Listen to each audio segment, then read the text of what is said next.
할렐루야. 사랑하는 성도 여러분, 평안하십니까? 네, 우리 옆 사람하고 다시 한번 인사할까요? 참 잘 오셨습니다.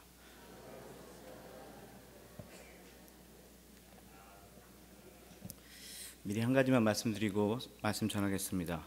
오늘 말씀의 아이디어는 담임 목사님 책인 예수님의 제자에서 아이디어를 받아서 준비를 했습니다.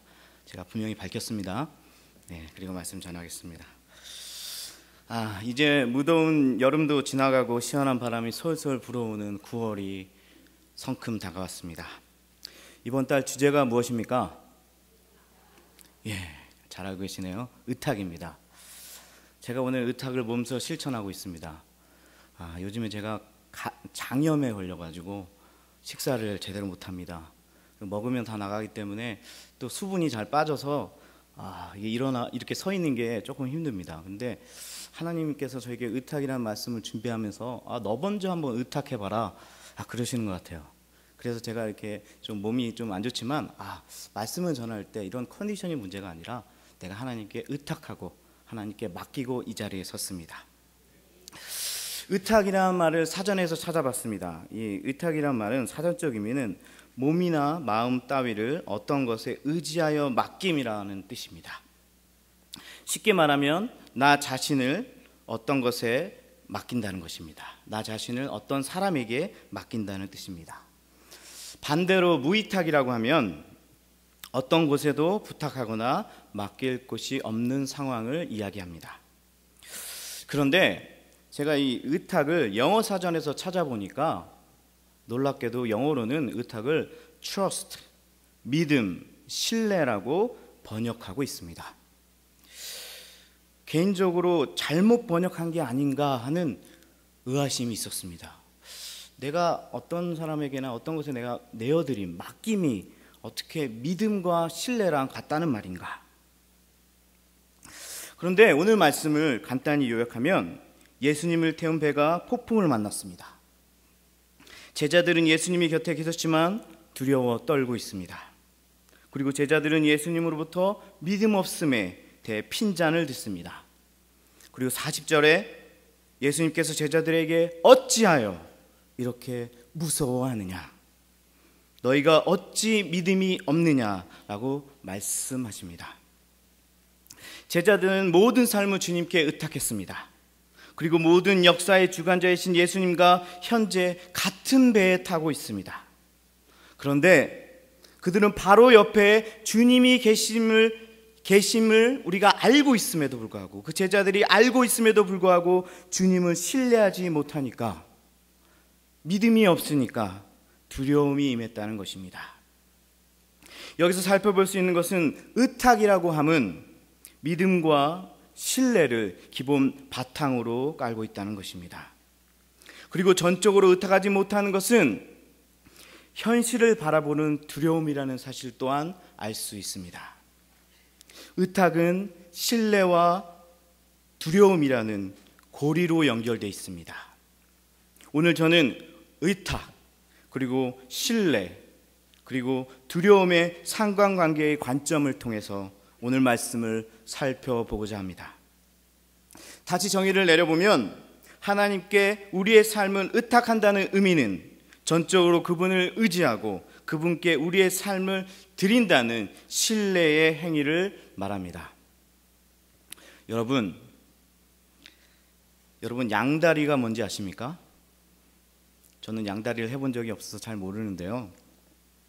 남자의 경우 두 여자 중에 한 명을 선택하지 못하고 두 쪽 모두 관계를 걸치고 있는 것을 양다리라고 합니다. 보통 이렇게 양다리를 걸치고 있는 사람들은 한쪽을 전적으로 의지하거나 신뢰하지 못해서 생기는 것들입니다. 오늘 말씀에서도요, 제자들 중에 많은 수가 그냥 어부가 아니라 베테랑 어부였습니다. 그래서 풍랑을 만났을 때 자기 힘으로 그것을 극복하려고 했던 것입니다. 그들은 한쪽으로는 예수님을 믿으면서도 다른 한쪽으로는 자기의 능력, 어려움을 극복하겠다는 자기의 능력을 믿었던 것입니다. 이것이 바로 신앙의 양다리입니다. 여러분, 여러분 가운데는 세상과 주님을 한쪽씩 걸치고 계시는 신앙의 양다리는 없으십니까? 목사님, 제가 잘 압니다. 그쪽 부분은 제가 전문가입니다. 잘 살릴 수 있습니다. 느낌 아니까? 이런 분들이 없으시길 바랍니다. 제자들은 풍랑 가운데 한쪽은 자신의 능력, 항해의 기술, 숱한 경험 등 자원을 믿었고 다른 한쪽으로는 보험용으로 주님을 믿었던 것입니다. 그래서 자신의 힘으로 끝까지 해보다가 안 되니까 그때서야 주님을 찾았다는 이야기입니다.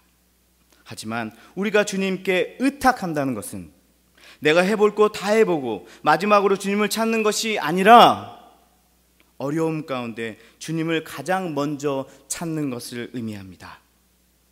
우리는 주님께 전적으로 의탁하지 못할 때, 우리가 주님을 신뢰하지 못할 때 우리는 세상과 양다리를 거치게 되는 것입니다. 오늘의 말씀은 신뢰와 두려움 사이에서 주님께 우리의 삶을 전적으로 의탁할 수 있는 방법을 오늘의 말씀을 통해서 살펴보려고 합니다. 그 첫 번째로 우리가 가야 할 길을 정확히 알고 가야 한다는 것입니다. 35절 말씀을 시작하면서 주님은 제자들에게 우리가 저편으로 건너가자라고 말씀하고 계십니다. 이는 주님이 가려고 하는 목적지가 있다는 말입니다. 주님의 계획 안에 있기에 주님이 정해놓으신 길이기에 가는 것입니다. 절대로 중간에서 잘못될 수 없습니다. 주님이 가고자 한 것입니다. 주님이 가자고 했습니다. 왜냐하면 우리 주님은 한 번도 실수하지 않으시는 분이기 때문입니다. 실수하지 않으시는 주님께서 가자고 한 길은 결코 잘못될 수 없습니다. 여러분들은 어떻습니까? 여러분들은 주님과 함께하고 계십니까? 주님이 가자고 하는 최종 목적지를 향해 주님과 함께 그리고 달려가고 계십니까? 여러분, 그렇다면 무엇을 걱정하십니까? 지금 현실 가운데 너무 힘드십니까? 도저히 일어날 힘이 없으십니까? 여러분, 풍랑이 일어 곧 물에 빠질 것 같지만 주님께서 결국은 우리를 안전하게 건너편으로 옮겨갈 것입니다. 저에게도 꿈이 있었습니다. 비전이 있었습니다. 그 중에 하나가 미국에 가서 유학해서 공부하는 것이었습니다. 집안이 넉넉하지 않고 제가 그리 똑똑하지 못하기에 주님의 도우심 없이는 감당할 수 없는 일이었습니다. 아메리칸 드림이라고 그러는데요. 이 아메리칸 드림을 갖고 미국에 도착했지만 미국에서의 삶이 그리 평탄하지는 않았습니다. 저는 미국에 내리자마자 이제 미국에 왔으니까 모든 것이 잘 될 거라 생각했습니다. 그러나 그렇지 않았습니다. 제가 그때는 파트타임으로 교회에서 일을 했는데 다른 일을 해야 됐습니다. 그래서 알아봤는데 식당에 서빙하는 거 있잖아요. 그게 하기 괜찮을 것 같더라고요. 그래서 찾아봤는데 한국 음식은 반찬이 여러 가지라 헷갈리더라고요. 그래서 중국집에서 일해야 되겠다. 그래서 중국집에 취직을 했습니다. 중국집에 취직해서 이제 살아가는데 쉬운 것만 알았는데 짜장면 짬뽕만 주면 되는 줄 알았는데 그게 쉬운 일은 아니더라고요. 우리 주방장이 짬뽕에 국물을 가득 채워가지고 그걸 들고 가는데 손이 왜 이렇게 떨리는지 한번 엎었습니다. 그랬더니 그 중국집 사장님에게 제가 딱 보기에도 모범생 같잖아요, 그렇죠? 중고등학교 때 그렇게 말썽 안 부렸을 것 같죠? 평소에 들어보지 못한 그 욕을 그 사장님께 그놈의 짬뽕 국물 흘렸다는 이유로 미국 가서 그렇게 먹었습니다. 그리고 나서 페인트 가게 가서 노가다를 했습니다. 페인트를 칠하러 다녔습니다. 이거는 좀 쉽겠지. 페인트 칠하는 거 뭐. 그랬더니 페인트 칠하는 그 사장님이 그 천장을 칠해야 된다고 합니다. 그놈의 천장이 왜 이렇게 높은지 하루 종일 이렇게 천장을 칠하는데 너무나 힘듭니다. 안 해본 것이 없습니다. 막노동도 해봤습니다. 세차장에 가서 일도 해봤습니다. 그리고 세탁소에서 그 더운 날 그 프레스라고 하는데 다림질도 해봤습니다. 그렇지만 저에게는 주님께서 주신 비전이 있었고 주님께서 저를 미국에 보내셨다는 믿음이 있었습니다. 그렇게 힘들게 일하면서 공부했습니다. 정말 하나님의 은혜 아니면 한 달도, 아니 하루도 살아갈 수 없었습니다. 그러니 자연스럽게 나의 삶을 주님께 맡길 수밖에 없었습니다. 주님께서 저를 미국 땅까지 보낸 이유가 있을 거라 생각했습니다. 주님의 계획 안에 있기에 오늘 말씀처럼 저편으로 건너가자라고 말씀하셨다는 것을 붙들고 주님께 나의 삶을 의탁했습니다. 그랬더니 정말 제가 생각지도 못한 방법으로 때에 맞게 채워주심을 경험하게 됩니다.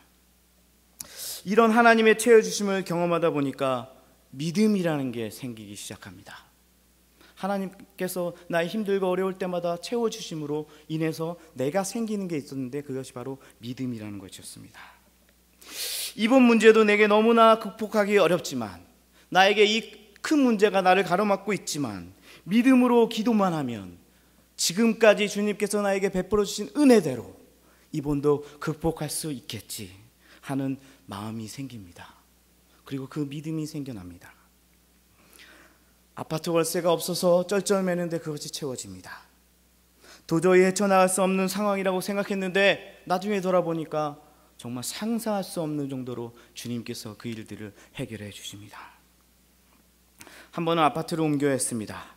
집을 비워줘야 하는 날이 다가오는데 이사갈 다른 곳을 찾지 못했습니다. 이런 경험들이 여러 번 있었습니다. 그래서 아내와 저는 별로 걱정하지 않았습니다. 그리고 하나님은 꼭 마지막에 제 믿음을 시험해 보려고 마지막에 나의 힘으로는 도저히 될 수 없다 하실 때 일을 만들어 주시기 때문에 걱정은 하지 않았습니다.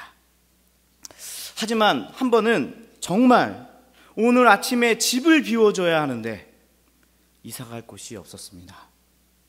정말 앞이 캄캄하고 어떻게 해야 할지 몰랐습니다. 이삿집 센터에서는 1시간 안에 트럭을 보내준다고 합니다. 그런데 저는 짐을 옮길 장소도 찾지 못했습니다. 짐을 한참 싸다가 안 되겠다 싶었습니다. 지금까지 제가 새로 이사갈 집을 위해서 기도했지만 짐을 싸다가 짐 싸는 걸 내려놓고 기도하기 시작했습니다. 그런데 놀랍게도 기도하고 난 후 전화 한 통이 울립니다. 그놈의 전화는 왜 꼭 기도하고 끝나면 울리는 것입니다. 왜 내 애장가를 다 태우고 그놈의 전화 좀 일찍 오면 되는데 내가 너무 힘들고 기도해서 이제 어떻게 해야 합니까? 그러면 그때 따르릉 울립니다. 이렇게 이야기했으면 제가 굳이 마지막까지 이야기하지 않으셔도 그 결과가 어떻게 될지는 여러분이 잘 알 것입니다. 때마다 기적적으로 주님께서 정확한 타이밍에 여러 가지 문제들을 해결해 주십니다. 그래서 저는 믿음을 키워나갈 수 있었습니다. 하나님께 의탁하고 하나님께서 채워주시는 것을 경험하고 제가 믿음을 가지게 되었다는 것입니다. 그래서 저는 한국에 귀국할 때 걱정하지 않았습니다. 다른 사람들은 미국에서 오래 있다가 한국에 올 때쯤 되면 한국에 연락을 합니다. 지인들에게 연락을 합니다. 교회에 연락을 합니다. 한국에 가면 어떻게 해야 할지 연락을 합니다. 그리고 살고 미리 살아야 될 곳을 지역을 막 찾아서 헤맵니다. 하지만 저는 그렇게 하지 않았습니다. 그냥 비행기 티켓을 끊어서 비행기 티켓도 우여곡절 끝에 생겨서 한국에 그냥 왔습니다. 믿음으로 왔습니다. 하나님께서 지금까지 하셨던 것처럼 나에게 새로운 길을 보여주실 것이라는 믿음을 가지고 왔습니다. 그랬더니 제가 어디에 왔습니까? 한국에서 가장 좋은 교회, 중앙교회에 왔습니다. 제가 어디서 사역합니까? 최고로 좋은 교회에서 사역합니다. 제가 누구 밑에 있습니까? 우리 한기채 목사님 밑에서 목회를 배우고 있습니다. 하나님께서 저에게 길을 열어주십니다. 이것이 바로 믿음입니다. 여러분, 주님께 의탁한다는 것은 주님께서 끝까지 책임주신다는 주님을 향한 믿음에서 시작됩니다. 우리가 할 수 있는 것을 하나님이 하시는 것이 아니라, 내가 할 수 있는 것을 하나님이 하시는 것이 아니라, 우리가 할 수 없는, 하나님만이 할 수 있는, 우리 삶 속에서 믿음으로 나아갈 때만 경험할 수 있는 그런 것을 믿음으로 나가는 자들에게 베풀어 주신다는 것입니다. 두 번째로 주님께 의탁하기 위해서는 자기의 것들을 내려놓아야 한다는 것입니다. 제자들은 예수님을 따르기로 결심한 이후로부터 자신의 모든 것을 내려놓고 주님을 따랐습니다. 여러분, 의탁한다, 맡긴다는 것은 나의 것을 쥐고 있을 때는 가능하지 않는 이야기입니다. 여러분들은 과연 무엇을 쥐고 살아가고 계십니까? 여러분, 그토록 놓지 못하는 것이 무엇입니까? 물질이십니까? 지위나 명예이십니까? 자존심이십니까? 여러분의 하나밖에 없는 자녀입니까? 여러분들이 움켜쥐고 있다면 그것이 지켜지지 않습니다. 여러분, 하나님께 드리십시오. 포기하십시오. 그러면 역설적으로 풍성해질 것입니다. 이것이 바로 믿음의 원리입니다. 본문을 보면 제자들이 폭풍우를 만났을 때 처음부터 예수님을 찾지 않았다는 것입니다. 아마 제자들 가운데 최소 4사람은 뱃사람들이고 아마 자신들이 스스로 이 어려움을 이겨낼 수 있을 거라 여겼는지도 모릅니다. 아마 예수님보다는 내가 더 전문가라 여겼을지도 모릅니다. 이 바다에서는 예수님보다 내가 더 잘할 수 있다 여겼을 수 있습니다. 그런데 그들의 모든 경험과 지식을 동원해 보아도 아무 소용이 없었습니다. 배는 가라앉기 시작했고 위험에 처하게 되었습니다. 여러분, 우리는 보통 문제가 생기면 우리 힘으로 그것을 해결하려고 노력합니다. 때로는 내가 그것을 가장 잘 해결할 사람이라고 여깁니다. 하지만 그렇지 않습니다. 자신의 능력을, 자신의 힘을, 자신의 의지를, 자신의 모든 것을 내려놓아야 주님을 의탁할 수 있습니다. 재미있는 이야기 하나 있습니다. 어느 날 한 할머니가 머리에 무거운 짐을 지고 힘겹게 산을 오르고 계십니다. 자동차로 그 옆을 지나가던 한 신사가 할머니의 모습을 보고 할머니가 머리에 무거운 짐을 지고 가시는 것을 보고 안쓰러워서 차를 세웁니다. 그리고 할머니를 불러서 차 뒷좌석에 앉게 하고 목적지까지 태워주기로 합니다. 이 신사가 한참을 가고 있는데 백밀러를 통해서 뒤를 바라보는데 할머니께서 여전히 무거운 짐을 머리에 지고 계십니다. 할머니, 그 머리에 지신 짐을 옆에 내려놓으세요. 아닐세, 신사 양반, 차를 얻어 타는 것도 너무 고마운데 내가 어떻게 염치 없이 내 짐까지 내려놓겠나? 여러분, 차에 우리의 몸을 맡겼으면, 차에 우리의 몸을 의탁했으면 우리의 짐도 내려놓는 것이 당연한 것입니다. 그런데 잘 생각해 보면 이런 모습이 우리의 모습은 아닐까요? 우리는 우리의 삶 전체를 주님께 의탁했습니다.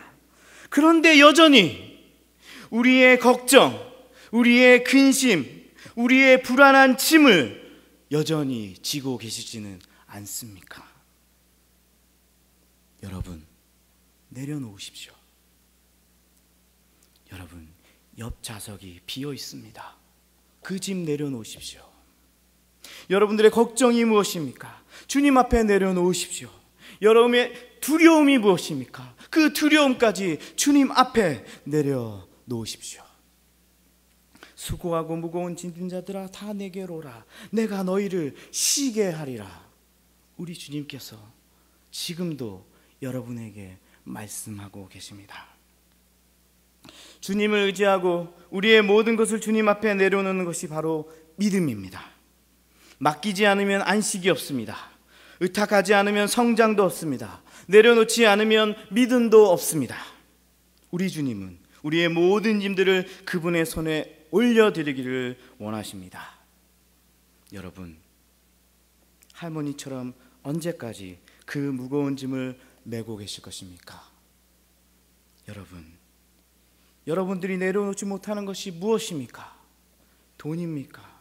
명예입니까? 학업입니까? 미래이십니까? 나의 주권을 내려놓으십시오. 여러분, 믿음으로 주님께 여러분의 전부를 맡겨 보십시오. 그러면 실수가 없으신 우리 주님께서 내가 생각했던 것보다 더 좋은 것으로 채워주실 것입니다. 내가 상상했던 것보다 더 좋은 것으로 채워주실 것입니다. 내가 기대했던 것보다 더 좋은 것으로 채워주실 것입니다. 내가 하려고 하면 실패합니다. 내 환경을 바라보는 순간 좌절합니다. 그러나 예수님 바라보면, 나의 삶을 드리면 그때 회복이 되는 것입니다. 어려운 환경 가운데 하나님께 의탁하는 사람은 우리가 정말 기대할 수 없고 상상할 수 없고 정말 크고 비밀한 것들을 믿음으로 바라보는 자에게 보여주십니다. 마지막으로 하나님께 의탁한 삶을 살기 위해서는 주님을 전적으로 신뢰해야 하는 것입니다. 보통 평상시에는 모두가 믿음이 있는 것처럼 보입니다. 하지만 이 믿음이라는 것은 고통 중에 절박한 상황 가운데 믿음이 있느냐, 믿음이 없느냐가 결정됩니다. 이 믿음은 누구를 바라보느냐에 따라 다르기도 합니다. 제자들은 배에 예수님과 같이 있었지만 그들의 시선은 오로지 폭풍만 바라보고 있었기에 두렵고 불안했던 것입니다. 예수님과 같이 있는데, 예수님과 한 배를 타고 있는데 그들의 시선이 폭풍 가운데 있기 때문에, 예수님 바라보지 못하기 때문에 두려움이 엄습한 것입니다. 여러분, 주님은 우리에게도 동일한 믿음을 요구하십니다. 상황을 바라보지 말고 우리 안에 계신 주님을 바라보기를 원하십니다. 우리 주님은 멀리 계시지 않습니다. 여러분, 문제를 바라보시는 그 눈을 잠시만 옆으로 돌려보십시오. 그 폭풍을 바라보는 그 눈을 잠시만 옆으로 돌아보면 예수님이 보입니다. 우리는 날마다 두 개의 손잡이를 잡고 살아간다고 합니다. 하나의 손잡이는 두려움의 손잡이입니다. 다른 하나의 손잡이는 믿음의 손잡이입니다. 믿음의 손잡이란 주님을 의지하고 주님을 붙잡고 살아가는 삶을 의미하는 것입니다. 믿음은 상황이 어려울 때 잘 나타납니다. 실제로 믿음이 없으면서 있는 채 하고 지내온 사람은 어려움에 부딪히게 되면 무서워 떨게 되고 당황하는 가운데 하나님을 잃어버리게 됩니다.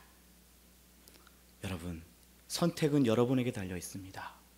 두려움의 손잡이를 잡을 것인지 믿음의 손잡이를 잡을 것인지 그 선택은 여러분에게 있습니다. 그러나 여러분, 믿음의 손잡이를 잡는 순간 두려움의 손잡이는 저절로 사라질 것입니다. 여러분, 삶의 어려운 문제를 만났을 때 하나님을 의지하고 두려워하지 말고 주님의 이름으로 나가야 하는 것입니다. 그리고 주님께서 우리 인생의 배에 함께 타고 계심을 분명히 믿고 알아야 하는 것입니다. 본문으로 돌아가 제자들이 예수님과 함께 배를 타고 바다를 건너갈 때 큰 광풍이 일었습니다. 큰 광풍으로 바닷물이 배에 부딪혀 배 안까지 바닷물로 가득 차게 되었습니다. 순식간에 죽음의 위기가 닥쳤습니다. 제자들은 무엇을 해야 할지도 모르는 공황 상태에 빠지게 됩니다. 이런 광풍을 만나면 여러분들은 어떻게 생각하십니까? 여기서 우리는 중요한 질문을 하나 가지게 됩니다. 주님과 함께하는 삶을 살아도 큰 광풍을 만날 수 있는가입니다. 주님과 함께 배에 탔는데 어떻게 그 시련을 그리고 그 광풍을 만날 수 있는가 하는 것입니다. 해답은, 그의 답변은 주님과 함께도 광풍을 만난다는 것입니다. 하지만 우리가 알아야 할 것은 아무리 거센 광풍이라도 할지라도 주님이 곁에 계시기만 하면 두려움이 필요 없다는 것입니다. 두려울 것이 없다는 것입니다. 아무리 거센 광풍을 만나도 우리 주님이 함께만 하신다면 두려워할 것이 없다는 것입니다. 그러나 제자들은 그런 태도를 갖지 못했습니다. 제자들은 당혹스러워하고 두려워합니다. 죽음의 공포에 휩싸인 제자들은 결국 예수님을 찾습니다. 아니, 예수님 이럴 때 어디에서 무엇하고 계십니까? 같이 좀 물이라도 풉시다.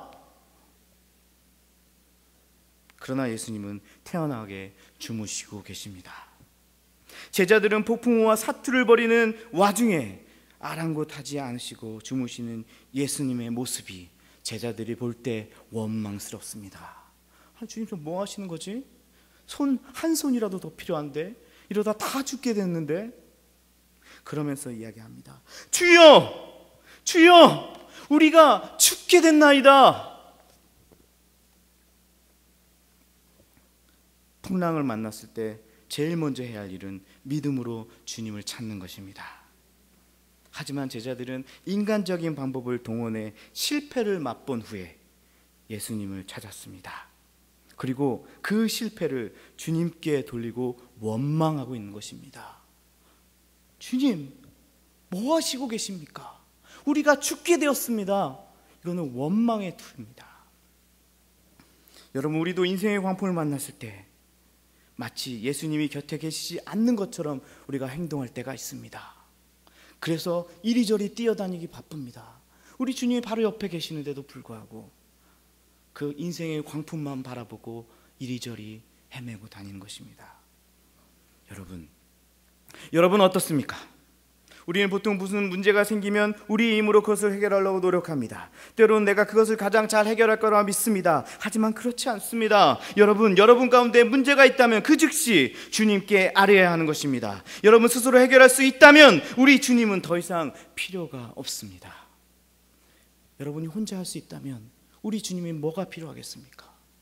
광풍을 만났을 때 내 힘으로 하는 것이 아니라 주님을 찾아야 하는 것입니다.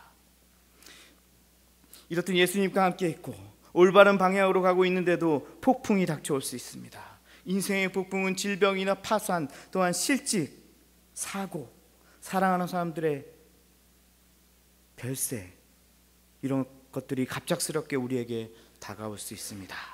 하지만 더 중요한 사실이 있다면 궁극적으로 우리가 주님과 함께 할 때 광풍은 우리를 이길 수 없다는 것입니다.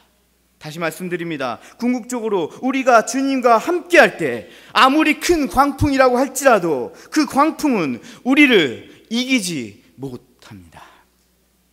여러분, 큰 광풍이 불어와도 두려워하지 마십시오. 주님이 나와 함께 하시기 때문입니다. 주님을 신뢰하십시오. 그러면 주님이 여러분을 지켜주실 것입니다. 이사야 43장 1절 2절 말씀입니다. 야곱아, 너를 창조하신 여호와께서 지금 말씀하시느니라. 이스라엘아, 너를 지으신 이가 말씀하시느니라. 너는 두려워하지 말라. 내가 너를 구속하였고 내가 너를 지명하여 불렀나니 너는 내 것이라. 내가 물 가운데로 지날 때 내가 너와 함께 할 것이라. 강을 건널 때 물이 너를 침몰하지 못할 것이며 내가 불 가운데로 지날 때도 타지도 아니할 것이고 불꽃이 너를 사르지도 못하리라. 그들의 배에는 주님이 함께 타고 계셨기 때문에 제자들은 두려워할 필요가 전혀 없었습니다. 또한 강풍 가운데 시선을 조금만 옆으로 돌리면 그 강풍 가운데 평온히 주무시는 주님을 볼 수 있었습니다. 광풍 속에서도 하나님께서 주시는 온전한 안정감이 거기에 있었던 것입니다. 여러분 가운데 힘들고 어려움으로 지쳐있고 낭망해 하신 분들이 혹시 이 자리 가운데 계십니까? 시선을 조금만 돌리십시오. 여러분의 그 시련과 광풍만 바라보지 마시고 시선을 약간만 돌리십시오. 바로 우리 옆에 예수님께서 우리를 눈동자와 같이 지키시고 계십니다. 여러분 상황이 너무 힘들고 어렵습니까? 그 상황 바라보지 마시고 그 시선을 잠깐만 옆으로 돌리십시오. 우리 주님께서 여러분을 막 도와주시려고 기다리고 계십니다. 마지막으로 우리가 죽게 되었습니다 라고 불평하며 주님께 모든 책임을 돌리는 제자들에게 예수님께서 보다 못해 이제 꾸짖으십니다. 먼저 폭풍을 꾸짖으십니다. 잠잠하라. 이 표현은 예수님은 자연의 섭리를 운행하시는 분이라 우리가 깨닫게 됩니다. 예수님의 신성을 보여주는 부분입니다. 사실 그때까지도 제자들은 예수님이 하나님의 아들임을 알지 못했습니다. 그리고 공포에 질려있는 제자들에게 주님께서 이렇게 말씀하시는 것입니다. 이에 제자들에게 이르시되 어찌하여 이렇게 무서워하느냐? 너희가 어찌 믿음이 없느냐? 하시니, 현재도 이 시간에도 우리 주님께서는 믿음 없는 우리를 꾸짖으십니다. 어찌하여 이렇게 무서워하느냐? 너희가 어찌 믿음이 없느냐? 너희 상황이 어렵냐? 그럼 나에게 와라. 내가 너를 도와주겠다. 너의 믿음 어디 갔느냐? 네가 10년, 20년, 30년 교회를 다녔고 나를 따라다닌다고 제자라고 이야기하지 않았니? 근데 너의 믿음이 어디 갔느냐? 주님께서 오늘을 살고 있는 우리에게도 꾸짖고 계십니다. 사실 우리들의 큰 문제는 종종 우리를 엄습하는 풍랑과 같은 환란이라고 생각합니다. 그렇지만 그것이 아닙니다. 우리들의 큰 문제는 모든 풍랑을 주관하시는 하나님을 온전히 신뢰하지 못하는 우리 마음속에 불신앙에 있습니다. 그래서 진정한 믿음이 있는 사람은 어려움을 겪을 때 알아볼 수 있습니다. 믿음의 사람들은 환난 중에도 기뻐하고 고난 중에 감사하며 폭풍 중에도 평온할 수 있는 것입니다. 여러분, 여러분의 믿음은 어디에 있습니까? 여러분, 우리가 두려워할 때가 언제입니까? 풍랑이 일어 죽음의 위험 가운데 있습니까? 믿었던 사람들로 인해서, 그리고 그런 사람들로 배신을 당할 그때입니까? 아닙니다. 주님을 신뢰하지 못할 때입니다. 여러분, 우리는 우리에게 시시때때로 찾아오는 문제에게 우리의 눈을 맞추지 않고 우리의 삶의 모든 것을 주관하시는 하나님께 우리의 눈을 맞추어야 합니다. 여러분, 여러분에게 이런 광풍 같은 환난, 어려움이 이제까지 없었습니까? 아닙니다. 그때마다 하나님께서는 여러분에게 피할 길을 주셨습니다. 우리의 길을 평탄케 하신 하나님께 감사하시길 바랍니다. 또한 지금 나에게 다가온 이 풍랑도 곧 사라질 거라 믿으시길 바랍니다. 주님께서 여러분들과 함께하고 계심과 돌보시고 계심을 믿고 그를 의지하고 신뢰함으로 주님께 여러분들의 삶을 의탁하시는 여러분 모두가 되시기를 바랍니다. 우리 주님께서 주시는 평강과 위로를 경험하게 될 것입니다. 그리고 여러분들이 상상하지 못하는, 여러분들이 기대하지 못하는 놀라운 크고 비밀한 것들을 그 풍랑 다음에 주실 것입니다. 오늘 말씀을 생각하면서 같이 기도하겠습니다. 우리가 우리의 삶을 주님께 의탁해야 합니다. 그래야 형통할 수 있고 승리할 수 있습니다. 그 첫 번째 열쇠는 우리의 목적, 우리가 가야 하는 방향이 어디로 가는지 명확해야 하고 그것을 알아야 하고, 또한 그 길을 누가 가라고 했는지, 또한 누구랑 가는지 명확하게 알아야 합니다. 두 번째는 내려놓아야 합니다. 나의 능력, 나의 자랑, 나의 힘을 모두 내려놓아야 하는 것입니다. 내가 할 수 있고 나의 힘으로 모두 할 수 있다면 우리의 삶 가운데 주님은 더 이상 필요 없습니다. 그리고 우리의 인생도 우리의 능력만 가지고는 절대 살아갈 수 없다는 것입니다. 세 번째로 주님을 전적으로 신뢰해야 합니다. 우리의 삶을 의탁한다는 것은 주님을 내 구주로, 나의 구원자로 믿는 믿음에서 출발한다는 것입니다. 그리고 전적으로 주님을 신뢰할 때 주님과 함께하는 삶을 살 수 있습니다. 자, 오늘 말씀은 세 가지로 요약해봤는데요, 이 세 가지 말씀을 가지고 주여 한번 부르시고 나서 정말 폭풍 가운데, 풍랑 가운데, 나의 삶의 어려움 가운데 그거 바라보지 마시고 주님 바라보고 믿음 가지고 주께 의탁함으로, 내려놓음으로 여러분 모두 승리하는 여러분 되시길 바랍니다. 우리 주여 한번 부르고 통성으로 기도합니다. 주여!